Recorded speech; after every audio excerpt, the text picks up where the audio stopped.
कई बार सही और गलत के बीच का फर्क बहुत बारीक होता है। इंसान अपनी नज़र में सही करता है, लेकिन वही चीज़ दूसरों के लिए बिल्कुल गलत हो जाती है। आइए सुनते हैं कहानी इजाज़त। मीना के पापा और माँ आपस में बात कर रहे थे। 28 की हो गई है मीना। अब तो आपको बस सब राम भरोसे छोड़ने की ही आदत को छोड़ना ही पड़ेगा। आपको तो किसी बात की कोई चिंता ही नहीं होती है। अरे तो क्या करूं? चिंता में घुल घुल के जान दे दूं? मीना की शादी के लिए कह रखा है कई लोगों से।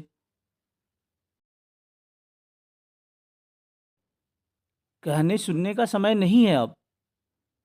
जैसे भी हो, हर हाल में मीना की शादी इस साल करनी है मुझे। लड़की जितनी जल्द अपने घर जाकर बस जाए, उसी में सबकी भलाई है। अब तो पड़ोसी भी पूछने लगे हैं कि शादी ठीक हुई या नहीं। और पूछेंगे क्यों नहीं, आखिर उम्र भी तो हो गई है।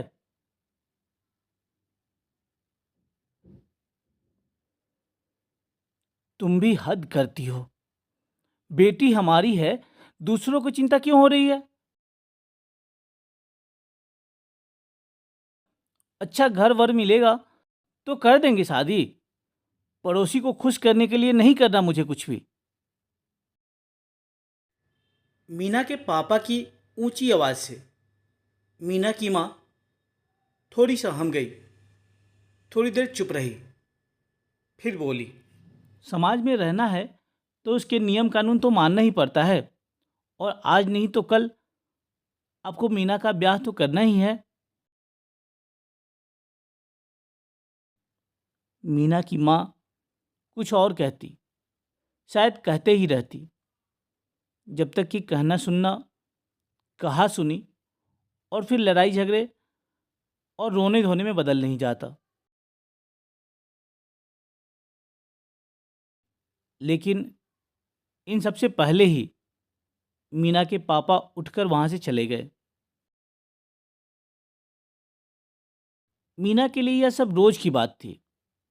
बात लगभग हर रोज उसकी शादी की चर्चा से शुरू होती।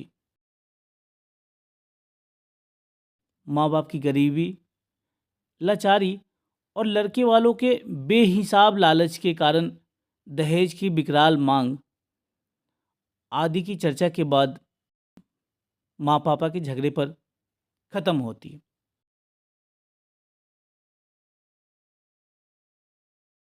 घर इतना बड़ा नहीं था कि ये सब बातें मीना के कानों में न जाती।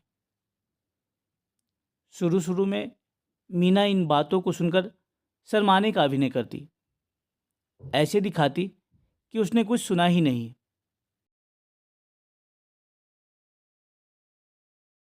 लेकिन धीरे धीरे मीना ने शर्माने का अभिनय करना बंद कर दिया। रोज रोज एक ही चर्चा और उसके शून्य परिणाम ने मीना को भी भाव शून्य बना दिया था। अब मीना की भावनाओं की उफान और अरमानों की उड़ान लगभग स्थिर हो गए थे।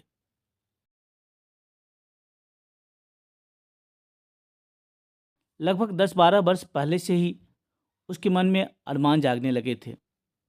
लेकिन ये सब 10-12 वर्ष पहले की बात थी। एक खूबसूरत राजकुमार उसे ब्याह कर ले जाएगा, उसके तन मन को छूकर उसकी दुनिया खुशियों से भर देगा, उसकी हर बात मानेगा, उसके मन का पूरा ख्याल रखेगा, उसकी एक हंसी के लिए चांद तारे तोड़ लाएगा। ये सब ख्याल मीना को अब कभी नहीं आता था। वो जानती है कि शादी होने मात्र से जीवन में सब कुछ जादू की तरह बदल नहीं जाता। अभाव, समझौता, झगड़े और दुख जीवन में फिर भी रहेंगे। बावजूद इसके मीना शादी करना चाहती थी। शादी करके अपने घर जाना चाहती थी, जहाँ से कहीं और न जाना हो, जहाँ से उसे कहीं और भेजने की चिंता किसी को ना हो, जहाँ वह किसी पर बोझ बनकर ना रहे। बोझ बनना, किसी की चिंता का कारण बनना, किसी भी प्रकार से किसी को तकलीफ देना मीना के स्वभाव में ही नहीं था। मीना जब छठी क्लास में गई थी, तभी से उसने घर की आर्थिक स्थिति को ध्यान में रखकर बच्चों को ट्यूशन पढ़ाना शुरू कर दिया था।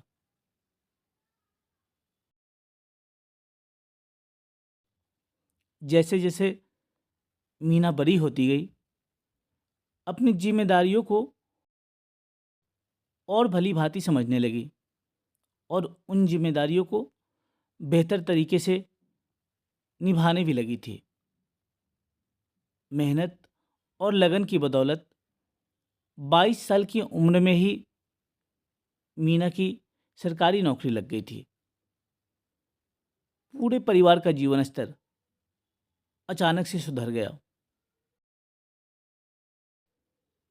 3-4 महीने के भीतर ही घर में न सिर्फ ज़रूरत की, बल्कि दिखावे की भी सारी चीज़ें उपलब्ध हो गई थी।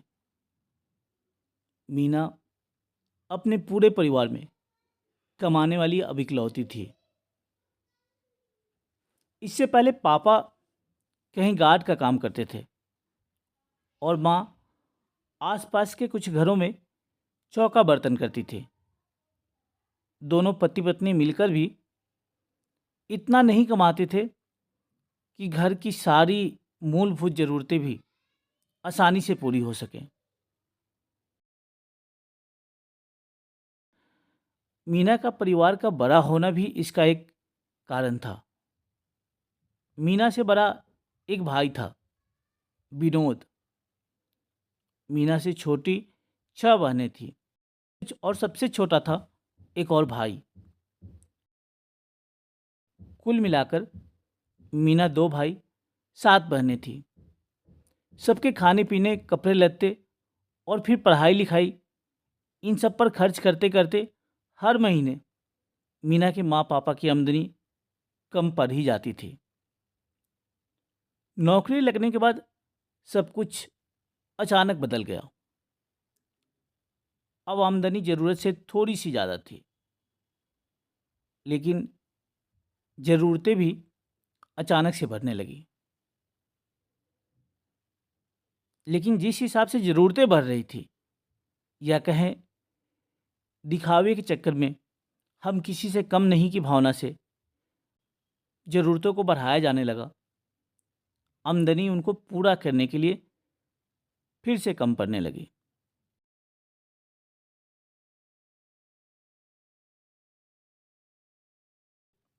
पापा को गार्ड की नौकरी करना बहुत निचले दर्जे का काम लगने लगा। उन्होंने नौकरी छोड़ दी थी।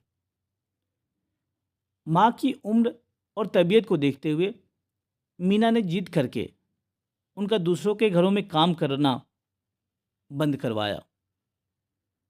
लेकिन हालात पहले की तुलना में अब अलग थे।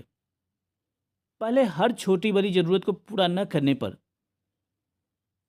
न होने पर गरीबी का रोना रोना था और सब चुपचाप अपनी ज़रूरतों से समझौता कर लेते थे।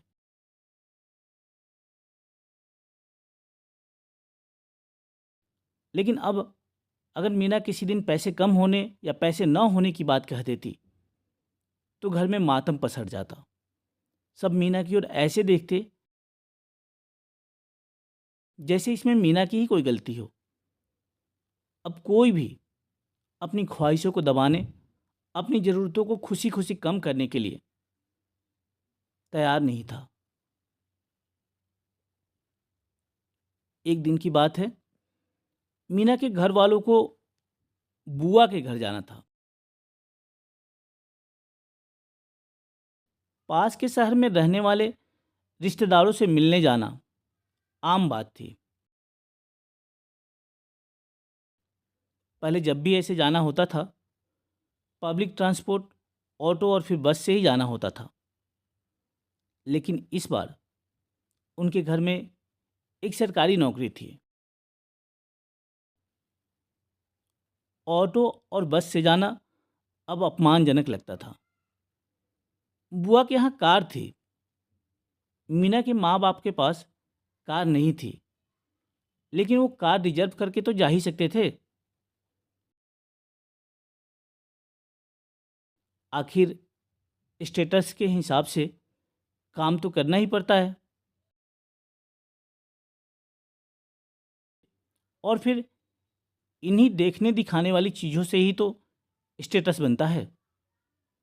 लेकिन मीना कार रिजर्व करके जाने के खिलाफ थी। जो काम 100-150 रुपए में हो सकता है, उसके लिए 700-800 रुपए खर्च करना कहाँ की समझदारी है। उसने बस कार रिजर्व न करने की बात कही थी। सारी जिंदगी बच्चों की ज़रूरतों को पूरा करते रहो, खुद की इच्छाओं को मार करके पढ़ा लिखा कर उन्हें आदमी बनाओ, समाज में इज्जत से 4 पैसे कमाने लायक बनाओ। और जब बच्चे 4 पैसे कमाने लगे तो माँ बाप को ही बचत का पाठ पढ़ा रहे हैं। मीना के कानों में अपने पापा की झल्लाने की आवाज़ आ रही थी। इसके बाद उनके सिसकने की आवाज़ ने मीना को भी रुला दिया।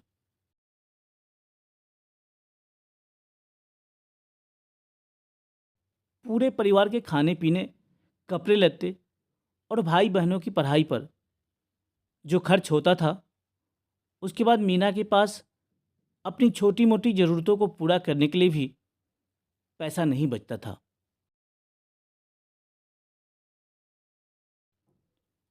ऑफिस जाने आने के रास्ते में लगभग 1.5 किलोमीटर का सफ़र हर रोज़ वह पैदल तय करती थी, क्योंकि रिक्शा वाले को 40 रुपये देना उसे खर्चीला लगता था।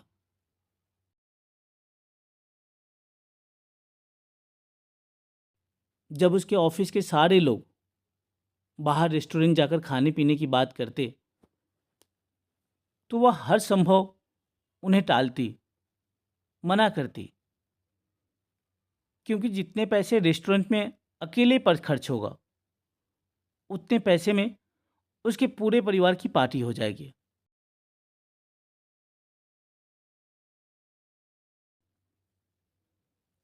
कपड़े वह वैसे ही खरीदती जैसे अपने परिवार के अन्य लोगों के लिए लेती थी। ऑफिस में दूसरे की तुलना में उसके सस्ते कपड़े अलग दिख जाते थे। उसके साथ काम करने वाले दोस्तों ने कई बार उसे इस बात के लिए टोका भी था। कोई मजाक उड़ाते हुए, तो कोई कोई बेहद अपनेपन से समझाते हुए। परंतु मीना अपने कपड़े अपने भाई बहनों से अलग कैसे खरीद सकती थी। वह सबके जैसा ही रहकर, सबके जैसा पहनकर खुश थी। लेकिन ये सब उसके अंदर की बात थी। बाहर नज़ारा एकदम अलग था। पापा, ऐसा मत कहिए ना, सब लोग एक जैसे नहीं होते। मैं कमाऊंगा तो आपके सारे शौक पूरा करूंगा, पूरी दुनिया घुमाऊंगा आपको। अरे कार तो बहुत छोटी चीज़ है, हवाई जहाज पर ही बैठाऊंगा आपको और माँ को। आप दुखी मत होइए ना। मीना का बड़ा भाई विनोद अपने पापा को समझा रहा था। मीना भी सबके सारे अरमान पूरा करना चाहती थी, लेकिन उसे याद है कि अगले 15 तारीख को विनोद भैया के कोचिंग की फीस भी जमा करना है। घर का किराया भी 2 महीने से बढ़ गया था। मीना की आमदनी उसे अपने माँ बाप की ख्वाहिशों को पूरा करने की इजाज़त नहीं दे रही थी। वह मजबूर थी। घर का पूरा खर्च चलाने वाली मीना और उसके परिवार के अन्य सदस्यों के बीच रिश्तों में कैसे उतार चढ़ाव आता है, सुनिएगा कहानी के अगले हिस्से में। धन्यवाद।